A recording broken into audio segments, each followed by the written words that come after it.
Mesdames et messieurs, l'événement qui a marqué l'actualité de la deuxième moitié de cette semaine, c'est le déplacement du président de la transition sur l'Abbé pour passer la fête de Ramadan.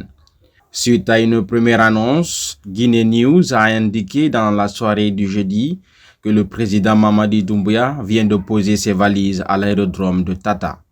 C'est aux environs de 18h10 que l'hélicoptère présidentiel a atterri sur le tarmac de l'aéroport de l'Abbé, selon des officiers très proches de sa garde rapprochée.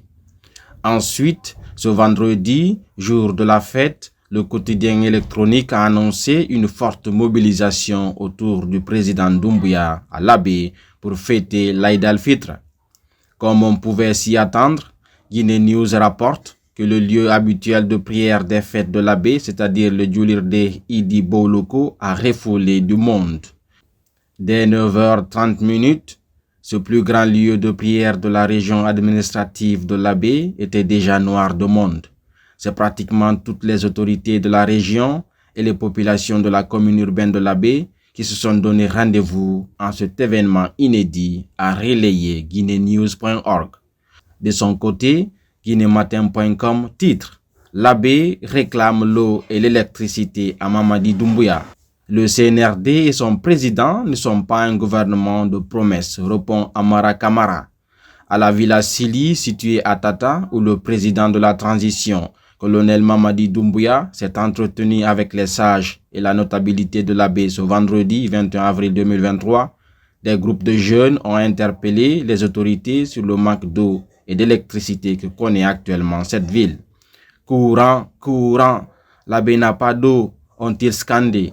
Et le secrétaire général à la présidence, colonel Amara Kamara, leur a apporté sur place une réponse claire et précise.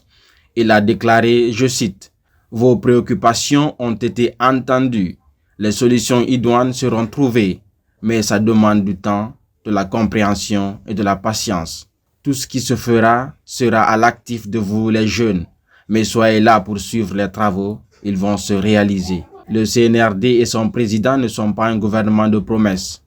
Fin de citation. Dans le même cadre de célébration de l'Aïd al-Fitr, on peut lire sur Africa Guinée, l'imam de Kindia interpelle la junte sur les tueries. Il y a trop de morts. Alors que la préfecture de Kindia est en proie à une insécurité galopante, le grand imam de cette ville a interpellé les autorités sur ce fléau.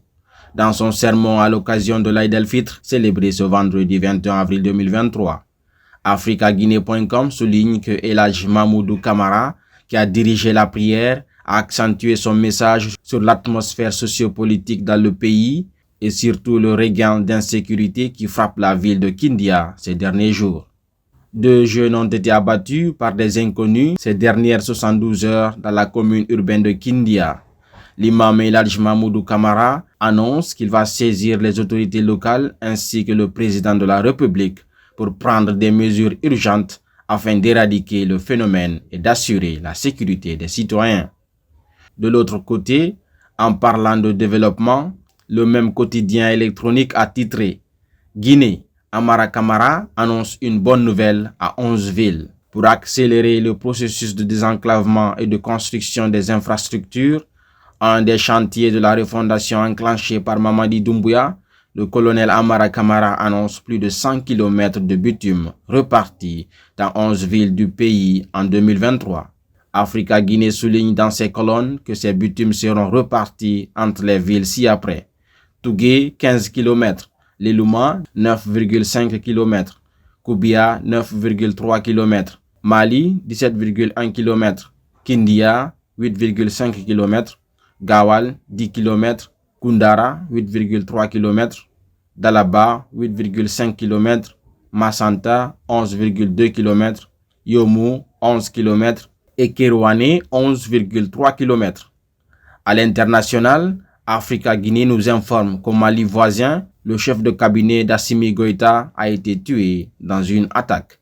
Le chef de cabinet du colonel Assimi Goïta, président de la transition dominée par les militaires au Mali, fait partie des 4 personnes tuées dans une attaque mardi près de la frontière mauritanienne, indique jeudi une note de la présidence authentifiée par l'AFP. Selon le document, Oumar Traoré, chef de cabinet du colonel Assimi Goïta, était dans la délégation victime d'une embuscade près de la localité de Nara, dans une région en proie aux attaques djihadistes.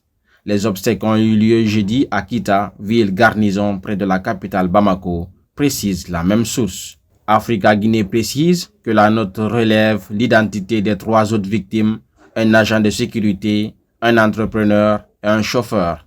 Elle donne aussi le nom de notre chauffeur qui est porté disparu.